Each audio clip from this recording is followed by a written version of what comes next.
The forest went dead silent right before it appeared. I don't know how to start this, man. I haven't talked to anyone about it since it happened. Not a cop, not my brother, not even the girl I was with. We don't talk anymore. I think what happened out there wrecked both of us in ways we haven't even started to process yet. I guess the only reason I'm even typing this out now is because I can't sleep. I can't sleep.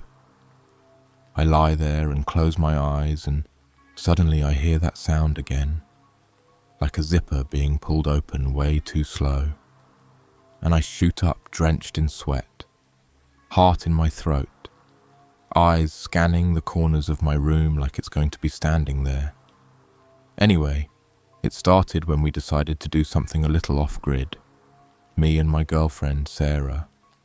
We'd been dating for a little over a year, and things were getting kind of messy. Arguments over stupid shit. She was glued to her phone all the time. I wasn't really showing up emotionally. You know the drill. So this trip was supposed to fix things, or at least give us a reset button. Some therapist on TikTok said, disconnect to reconnect, and we bought into it like suckers. We planned a 4-day trip out in the Cascades. Not the basic touristy parts, we went deep. I'd found a trail from this backpacking Reddit thread. Some dude posted about this hidden lake a few miles off the main trails near Mount Baker, said it was absolutely untouched and not even on Google Maps. I DM'd him and got the drop, and that was it. We prepped for 3 weeks, loaded the Subaru with a Yeti cooler, our big-ass green tent from Costco, Jetboil, headlamps, and enough dehydrated meals to last a week. Sarah even bought bear spray, even though I told her black bears won't mess with you unless you mess with them. We parked at the trailhead around noon. It was already quiet as hell. Not like peaceful quiet, like off-quiet. You know when you step into a place and it feels like everything's watching you from behind the trees? That kind of quiet. I shook it off. We hiked 6 hours into that damn forest, cutting off the trail like the guy said, using his screenshot with a red dot and a jagged line as our only map. No signs, no markers, nothing but moss and pine needles and those stupid white mushrooms that look like ghost teeth. We found the lake. It was insane. Unreal. Water so still it looked like glass, with these black rocks all around it, and one dead tree poking out like a crooked finger in the middle. No one else was there, not even old fire pits, nothing. I remember Sarah laughing like a little kid and running to the edge of the water. I almost smiled. I wanted to smile. We set up camp by this ridge overlooking the lake, cracked open some canned chili, and shared a flask of whiskey while watching the sky turn from blue to navy to black. No phone signal, no Instagram stories, no distractions. That first night was quiet, no animals, no wind. I remember lying there in the tent, her pressed up against my side, and it felt good for a second, like we were the only people on earth. But around 2 or 3 a.m., I woke up needing to piss. I unzipped the tent and stepped out barefoot, freezing my arse off. The air was damp, smelled like wet bark and something else. Sweet, almost metallic. I walked maybe 10 feet into the tree line, did my thing, and was about to head back when I noticed something weird. There were footprints, not mine, not Sarah's, bigger, wider, barefoot. Like, really barefoot. No socks, no shoes. And they weren't heading anywhere. They were just there, leading up to a tree and stopping, like whoever made them had just stood there, watching. I stared at them way too long. My brain kept trying to make it make sense. Maybe we made them earlier and didn't remember. But they weren't there when we pitched the tent. And they were fresh. I'm talking crisp edges in the dirt. No signs of smudging or erosion. I backed away fast, zipped the tent back up like I was locking a vault, and laid there staring at the ceiling, listening. No wind, no owls, no nothing. It was like the forest was holding its breath. The next morning, I didn't tell Sarah about the prints. She was already tense.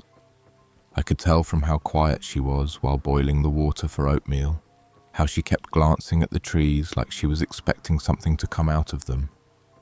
We spent the day hiking around the lake, trying to act normal, but something was wrong.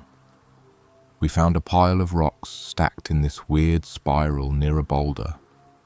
Not big ones, like palm-sized, all smooth and grey. I joked that maybe Bigfoot was making art. She didn't laugh, just took a picture on her phone even though there was no signal. That night we tried to play cards, but the mood was off. Sarah said she felt like she was being watched. I told her to chill, that we were in the middle of nowhere, that there was nobody for miles. She said, dead serious, "You can't know that." We went to sleep early. I kept the bear spray next to my pillow. And that's when it started. Around 1 a.m, we both woke up at the same time. No noise, no shaking tent, nothing specific, just wide awake. Then we heard it. Slow footsteps, crunching the pine needles. Crunch, crunch, stop. Then again, closer, crunch, crunch, stop. It circled the tent. I reached for the bear spray, heart jackhammering in my chest. Sarah grabbed my arm so tight her nails dug in. I whispered, "Hello?" and instantly hated myself for it. Nothing, just breathing. We heard it breathe, like a smoker. Wet, wheezy inhales through the nose. Then, the zipper. It started pulling down, slowly, like whoever was out there wanted us to hear every single goddamn tooth of it opening. Sarah screamed. I scrambled for the flashlight and blasted it through the tent wall. But there was no one there. No shadow, no footsteps running off. Nothing. But the zipper on the tent? It was halfway down. The thing about terror, real, unfiltered, primal fear, is that it doesn't hit all at once like in the movies. It drips in. Quiet at first, like a leak. You don't even notice it until you're soaked in it, freezing and choking and barely able to move. That's what it felt like, sitting in that tent with the zipper halfway down, flashlight shaking in my hand, Sarah practically breathing through her teeth. I didn't even think. I just grabbed the zipper and yanked it up, sealing us in again. My fingers were trembling so bad I almost missed the line. She kept whispering, "What the fuck, what the fuck, what the fuck?" Like a mantra, like if she said it enough times it would undo whatever just happened. I told her, I lied, that maybe it was an animal, a raccoon, or the wind. I said it like I believed it, like I wasn't seconds away from pissing myself. I knew damn well it wasn't wind or a raccoon. Raccoons don't unzip tents. They chew through them. And wind doesn't breathe. We didn't sleep, just laid there in complete silence, every muscle locked. The forest never made another sound, not even bugs. That silence felt so loud it pressed against your skin. By morning, it was like nothing had happened. Everything looked the same, untouched. but I noticed Sarah didn't step out of the tent right away. She just sat there, zipped up in her sleeping bag like she didn't want to leave the little cocoon. When she finally did crawl out, she didn't say anything, just walked down to the lake and stared at the dead tree in the middle for a long time. I started packing up. I wanted to get the hell out of there. I said we could hike back to the car early, maybe stay at a motel, or even just crash in the back of the Subaru. Sarah looked at me, eyes wide, like I'd just said something insane. "No," she said. "That's exactly what they want." I remember that sentence too well. They want us to leave. Not who, not whatever. They. Like she knew, like she understood something I didn't. I tried laughing it off, asked her if she was messing with me. She just shook her head and said she wanted to stay one more night. That if we left now, it wouldn't matter. They'd follow anyway. I should have dragged her out of there. I should have packed her bag and forced her down the trail. But I didn't. I told myself it was just stress, that maybe the isolation was getting to her, that we were still safe. So we stayed. We moved the tent farther up the ridge that afternoon. Didn't feel like being so close to the lake anymore. I tried to act normal, cooked some instant ramen on the jet boil, tried to joke around. She didn't really respond. Later, while she was filtering water, I wandered into the trees to find a spot to shit. No bathrooms, obviously, so I dug a little cathel like you're supposed to. And that's when I saw it. There was another campsite, maybe 200 feet from ours, hidden by a wall of brush. I would have never seen it if I hadn't gone looking. It was old, not decades old, but like days. Tent still standing but sagging, nylon ripped on one side. There were clothes hanging from a branch, a pair of jeans, a flannel shirt, one sock, everything damp and starting to rot. And the fire pit. It looked like someone had tried to put it out with dirt but failed. Ashes still warm, barely. I called out. I don't know why. Just in case someone was still around. Nothing. Then I noticed the smell, like meat left in a car trunk. Not strong enough to be a dead body, but still wrong. Like sour blood and wet fur. I walked around the tent. No food, no gear, just sleeping bags, unzipped and empty. Then I saw the carving. On the inside wall of the tent, someone had scratched something with a knife or rock. The letters were uneven and jagged, barely readable. We shouldn't have talked to him. I backed away, fast, nearly tripped over a root. Then I sprinted back through the trees to our site.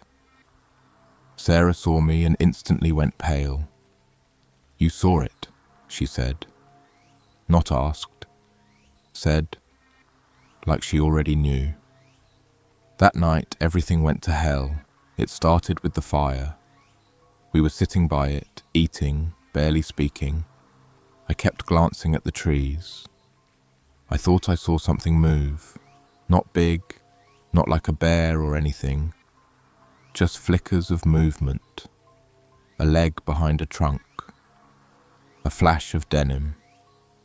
I told myself it was shadows. Around 9:30 we heard the first laugh. It wasn't loud. It wasn't even close. But it was real. A dry, raspy chuckle. Like someone amused by a private joke. Sarah stood up so fast she kicked over her bowl. I turned off the headlamp. The fire was low. We just stood there, staring into the trees. Then we heard it again.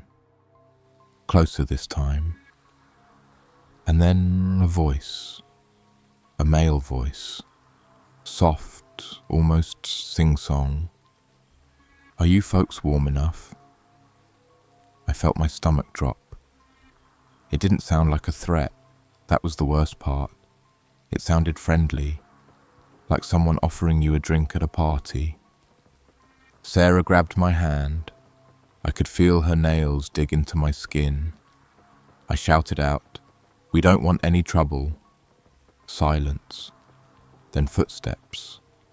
Running footsteps, circling our sight. We couldn't see anyone. The brush was too thick, the trees too close. But we could hear them. 2 sets, maybe 3. One of them started mimicking me. Same tone, same words. "We don't want any trouble. We don't want any trouble. We don't want any trouble." Laughing, mocking. Sarah screamed. Not like a horror movie scream. A raw, panicked, guttural sound. I grabbed the bear spray, dropped the flashlight, and yelled that I'd use it. Then, nothing. They just vanished. No more laughing. No more footsteps. Just that forest silence again. I looked around, heart racing, light scanning every tree. There was a piece of paper nailed to the tree beside our tent. I swear to God it wasn't there before. Crinkled, damp, handwritten in pencil. "Nice tent. Mind if we join?" We packed everything in 10 minutes. Didn't even break down the tent, just ripped out the poles and stuffed it all in our packs. We started hiking in the dark, flashlights scanning every shadow like we were expecting something to leap out. Every snap of a twig made us jump. We didn't make it far. Half an hour in, Sarah stopped walking. I turned around and saw her staring at something on the ground. It was another set of footprints, barefoot, following ours, fresh, right behind us, still damp with dew. I didn't say anything. Neither did she. We just stood there, staring at the trail behind us. If you could even call it that. At that point, it was more like a suggestion of a trail, barely visible in the dark, winding between thick trees and thorns. The only thing that was clear were those goddamn footprints. Big, wide, bare-ass feet. You could see the toe splay, the arches, a deep heel mark. They weren't old either.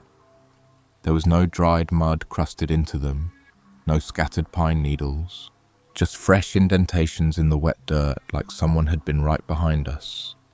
Sarah whispered, "They're herding us." That phrase stuck in my brain like a nail. I was still trying to pretend we were being followed. She was already past that. She knew. I turned around and scanned the forest ahead, the weak flashlight beam bouncing off trees like nervous glances. Everything looked the same. Nothing to tell us where we were or how far we'd come. The GPS app was useless. No signal, no map loading. Just a spinning wheel. I checked my phone battery. 11%. Sarah's was already dead. We started moving again. Not running. Not yet.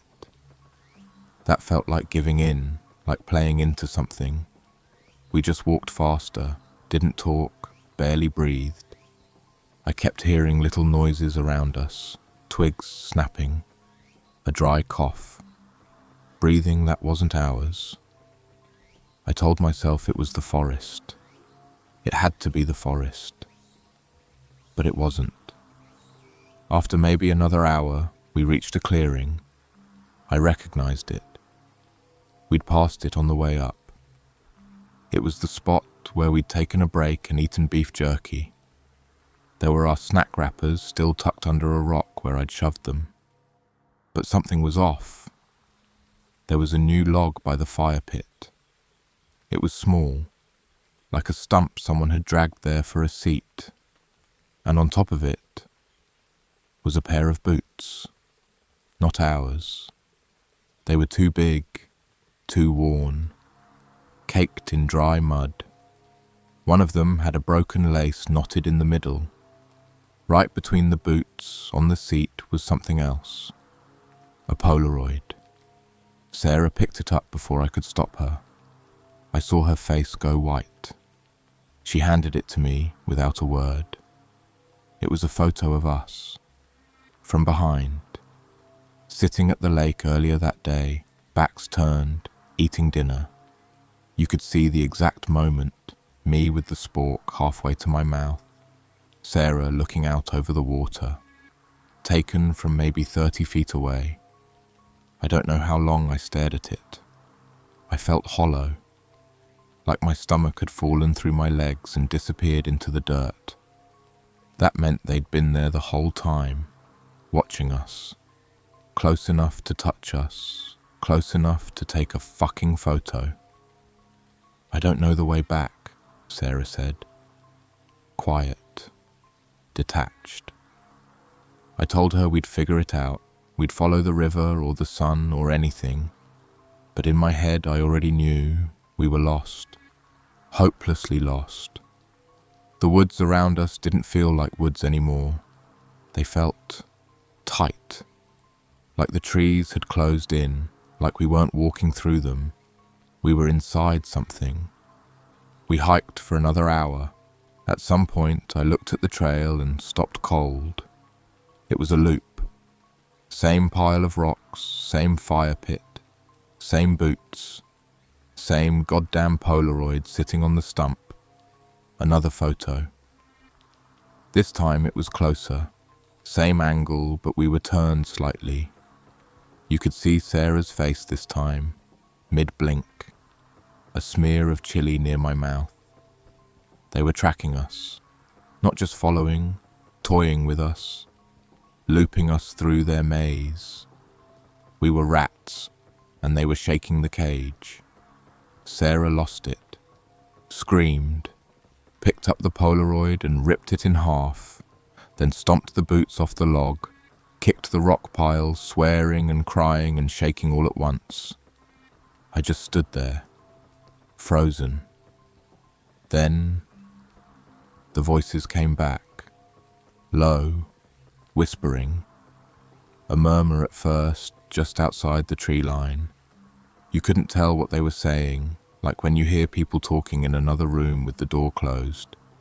Then clearer, split up, go left, she's slowing you down, let her go, let her go. Sarah heard it too. I could tell by the way her head snapped toward the trees. Her lip trembled, but her eyes, they weren't scared anymore. They were blank, wide and unblinking, like she was shutting down. I grabbed her by the wrist and yanked her forward. "We have to keep moving," I said. "No," she said. "They're not going to stop. We'll find a road. Anything. They don't want us to leave." Her voice was flat, like it wasn't her anymore. I shook her, told her to snap out of it. She blinked a few times and started walking again. But I could tell something in her was broken now. Whatever strength she'd had left had been scooped out. And me? I was running on fumes. I don't remember how long we walked. Time felt twisted. The dark was thicker now, not like night, more like a basement, like there was no sky anymore.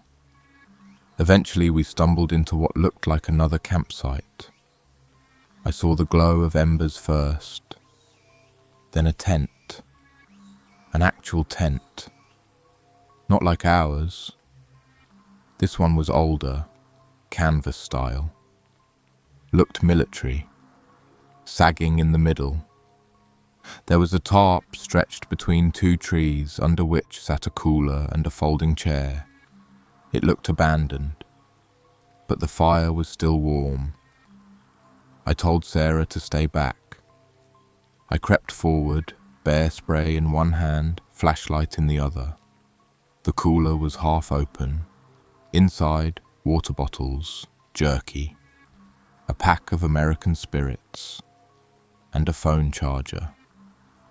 No phone, just the charger. Useless. The chair had a flannel draped over it, and under the flannel was a hunting knife. It was still wet, with something that wasn't water. I didn't see anyone. No voices. Just that same awful silence. I turned back to Sarah and froze. There was someone standing behind her, not touching her, not speaking, just watching. A tall, skinny man in a hoodie and jeans, barefoot, pale as wax, maybe 30 feet away. I whispered her name. She turned around. He was gone. Just gone. Like smoke. She ran to me, grabbed my shoulders, eyes wide. "They're not alone," she said. "There's more. They're all playing." I wanted to leave, but where would we go? We ended up crawling inside the old tent, barricaded the flap with our packs, didn't light a fire, sat in the dark, shaking, waiting for the sun like it was going to save us. It never came. I'm not kidding. Morning never came. The sky stayed black, not dark blue, not twilight, black, like the woods were keeping it out, like time had stopped. That's when we heard the zipper again. This time it wasn't ours. It was right outside, and it was being opened, slow, on purpose. There's a specific sound to a zipper being pulled open slowly, like someone wants every inch of that noise to drill itself into your skull. It's not sharp. It's more like a whisper being unzipped, teeth grinding open just wide enough to let something in. That's the sound we heard outside the old canvas tent.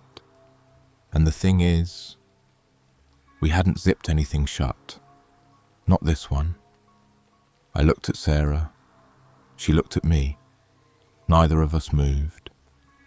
We just sat there, knees drawn to our chests, backs pressed against the opposite wall of the tent, while that zipper sound kept going, inch by inch, second by second, until it finally stopped.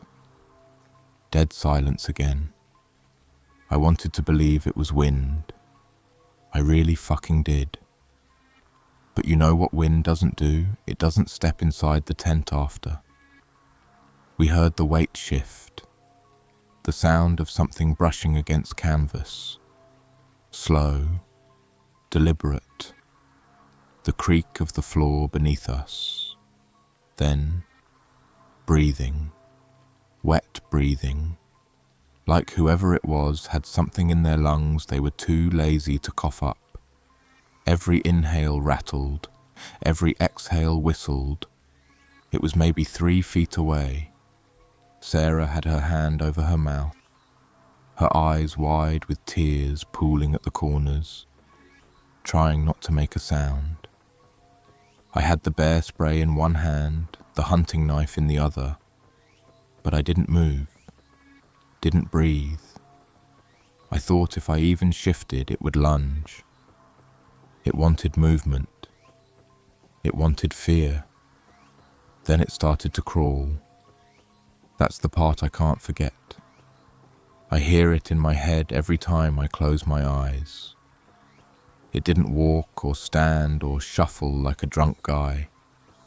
It crawled, hands and knees, dragging something behind it that scraped the floor. Something heavy. Metal, maybe. One of its hands brushed my boot.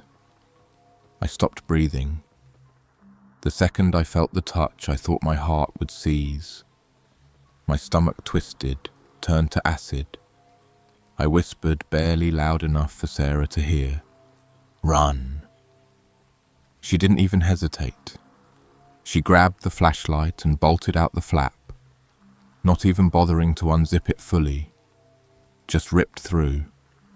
I lunged after her, kicking out with my foot at whatever the hell was still inside. I didn't look back. Didn't want to see what face went with those breathing sounds. We sprinted.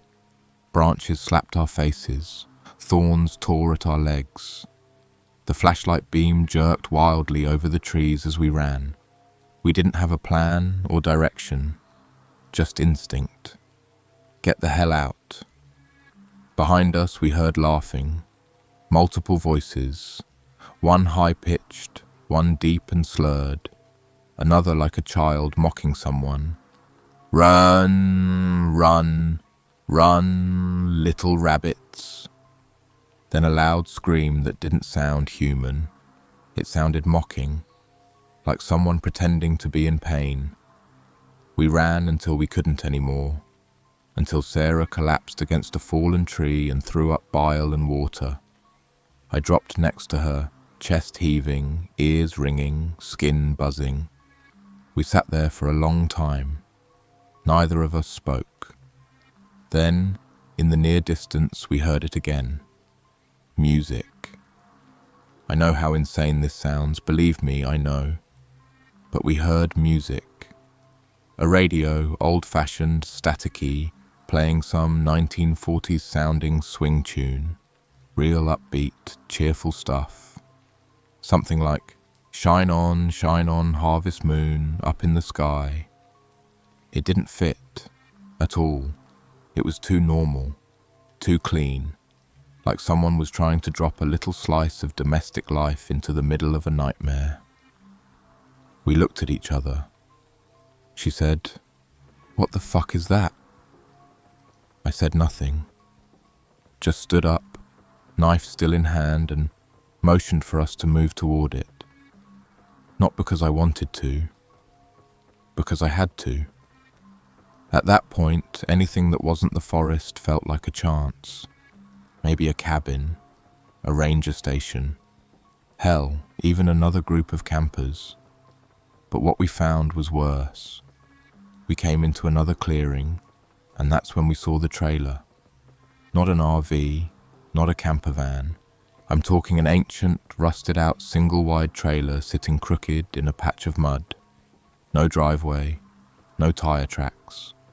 Just there, like someone had dragged it in decades ago and left it to rot. The music was coming from inside. You could see the glow of a yellow bulb through the curtain. Sarah whispered, "We should go." I agreed. My body didn't. I stepped forward. The front door was slightly open, just a crack, enough for the music to drift out. The air smelled like mold and burnt plastic. My hand was shaking when I reached out and pushed the door open. What I saw inside didn't make sense.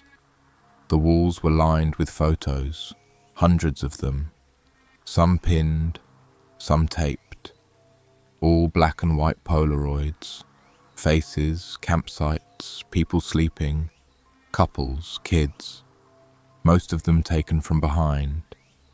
And in the center of the room, on a couch covered in what looked like animal hides, was a man.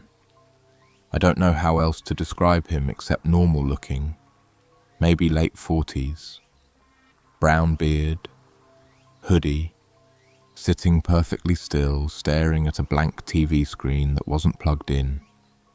He didn't look at me, didn't flinch, just sat there. Until he said, "You made it farther than most." I backed up, slowly. He smiled, still not looking. "You're the guy from the lake, right?" he said. "Had the green Costco tent. Good choice, big, spacious." Sarah grabbed my arm. I turned to run. Then he said, louder, "She's not real, you know." I froze. "What?" I asked. "She's not your girl," he said. "You picked her. You don't even remember picking her, but you did. We gave you a choice. You picked the one that wouldn't scream too early." I looked at Sarah. She looked back, horrified. "Don't listen to him." He stood up. The trailer creaked under his weight, but I still couldn't tell if he was real. He looked too normal. That was the worst part. He didn't have blood on him, didn't have a weapon, just a presence, like a switchblade with a smile. "We can let one of you leave," he said. Then he nodded toward Sarah, but only one. I didn't wait. I turned and ran, dragging her with me. The door slammed behind us. The music cut off instantly. No footsteps, no sound of pursuit, just silence again. Total, consuming silence. We ran for maybe another hour. We were beyond lost. And then we saw lights, faint, through the trees like headlights. We stumbled toward them, tripping over roots and each other until we burst out of the trees and onto a gravel road. A fucking road. There was a truck parked there. Old Ford. Windows fogged up. Engine off. Nobody inside. No signs of life. Just a note tucked under the wiper. Handwritten. "You picked her. Now keep her." I never saw who left that note. We never found the trailhead again. We kept walking for miles until we found another group, actual campers with a satellite phone. They called for help. The rangers found the lake, the campsite, but not the trailer, not the photos, nothing, just our ripped up tent and a footprint. One single barefoot print, right outside where we had slept. People think rescue means it's over, that once you find the road, or the rangers, or the people with radios and guns, the nightmare stops. It doesn't. It just changes. The 3 hikers who found us, I think their names were Colin, Vic, and Maya, were all mid-20s, decked out in Patagonia, full packs, one of those fancy Garmin satellite GPS watches. When we stumbled out of the tree line looking like we'd been dragged backward through a war zone, they didn't even hesitate. Gave us water, blankets, let Sarah sit in one of their foldable chairs while they fired off a message to search and rescue. I tried to tell them what happened, but the words felt wrong. Like I wasn't allowed to say them out loud. Like if I did, it would hear me. So I just said we were being followed. That someone was out there, multiple people. Deranged. Dangerous. One of them, Maya, I think, said, "We heard laughing last night, around 3 a.m. Thought it was some drunk hikers." No one laughed. When the Ranger helicopter showed up 2 hours later, I didn't feel relief. I felt watched. Even as I boarded that chopper, strapping in next to Sarah and clutching a foil blanket around my shoulders, I swear I saw someone in the trees. Far off, just past where the shadows got deep. Tall, still, smiling. The debrief at the ranger station was long and quiet. We told our story in pieces, cleaned it up, left out the Polaroids, left out the crawling, the trailer, the whispering. The ranger, a woman named Hodge, wrote everything down in this big yellow legal pad like it was just another Tuesday. I saw her eyes flicker once when I mentioned the barefoot prints. "You said they circled your tent?" she asked. "Yeah, twice, maybe 3 times. Any sign of food being taken? Packs stolen?" "No, just watching then." She didn't say it like a question. Sarah didn't speak. Not once. Not to me. Not to the ranger.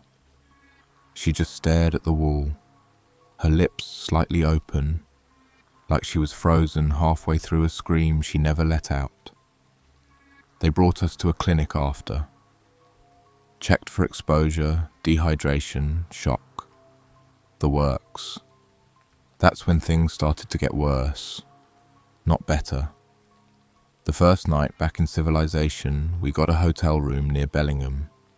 2 queens, clean, warm. I sat on the edge of the bed for 2 hours and didn't move. Sarah showered, then just laid down, fully dressed, and went catatonic. I thought maybe she was sleeping, until around 2:17 a.m, when I woke up to the sound of zipper teeth.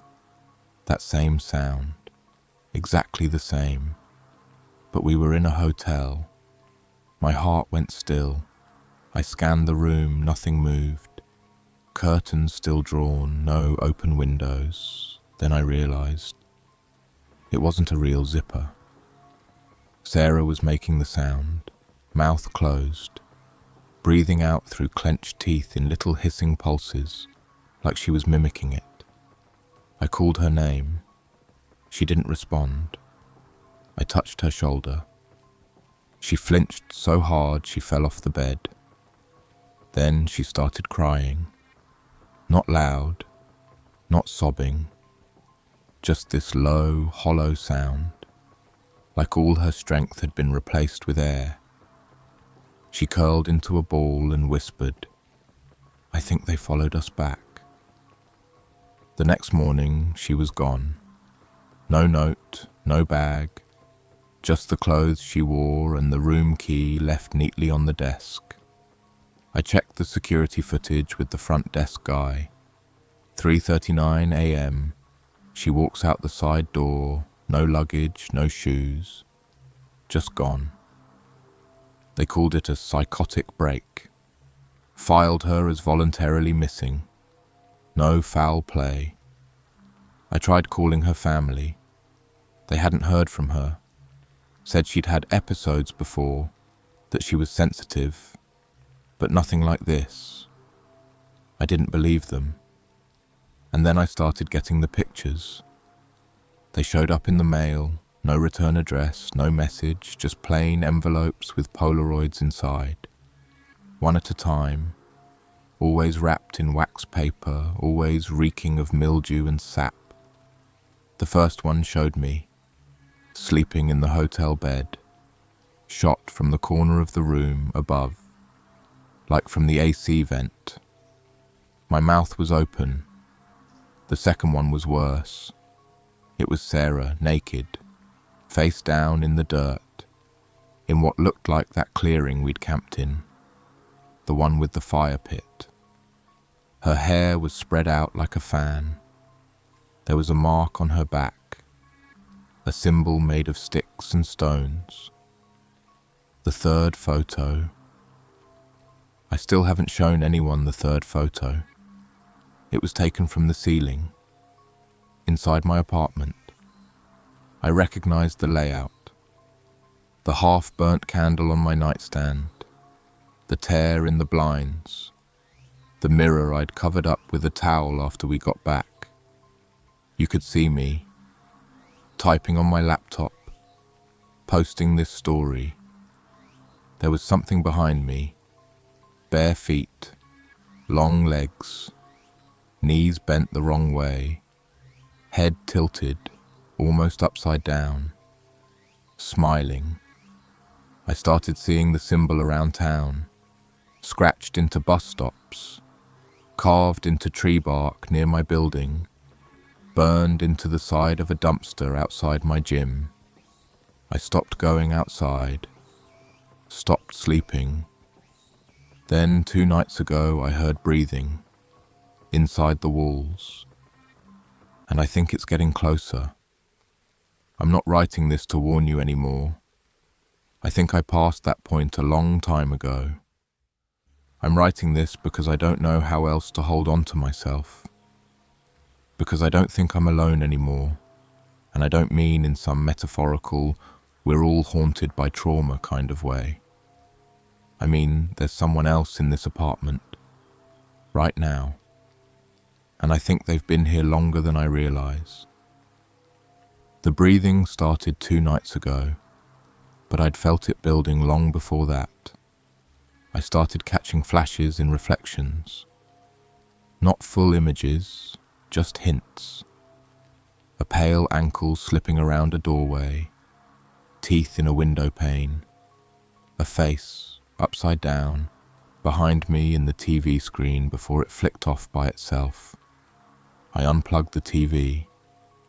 It turned back on. I taped up every reflective surface, mirrors, fridge, my laptop screen, the oven door, my goddamn sunglasses, anything that could show a glimpse of anything behind me. It didn't help. I still saw them, always just a step behind, never moving when I turned around. But they're here. I can feel it. The breathing comes from inside the walls, always from a different place, sometimes near the vent, sometimes from behind the headboard, sometimes, and I swear I'm not imagining this, from under the floorboards. And the Polaroids keep coming. Last night I found one already inside my fridge. It was me standing at the sink, drinking water, except my eyes were blacked out, with marker. And in the background, reflected in the glass cupboard, was a shape, not fully human, bent, jointed wrong, wearing what looked like a parka, no shoes, same bare fucking feet. I stopped calling the cops. They came once, took a report, asked if I had a history of psychosis, asked if I wanted to voluntarily admit myself for observation. I said no. They said they couldn't help if I wouldn't help myself. I don't blame them, because honestly, I wouldn't believe me either. 3 hours ago, I found Sarah's phone, just sitting on my kitchen table, plugged in, fully charged. I hadn't seen it since the woods. There was only one thing on it. No apps, no photos, no messages. Just a video. No title. It started mid-recording, blurry footage of her face. She was crying, covered in mud, breathing heavy, like she'd been running for hours.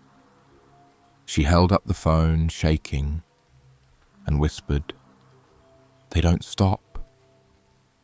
The camera flipped, and I saw what she was looking at. It was the trailer. That same rotting, rusted trailer from the forest. Except now it was parked in the middle of a goddamn cul-de-sac, in broad daylight, kids playing nearby. No one seemed to notice. The door was open, and inside was me, sitting on the couch, smiling. That was when I knew. There are more of them. Whatever they are, the ones who followed us out of those woods. They've copied me, or split me, or hollowed me out and poured something else in. And I think they're trying to replace me. Earlier tonight, I woke up to the sound of the front door opening.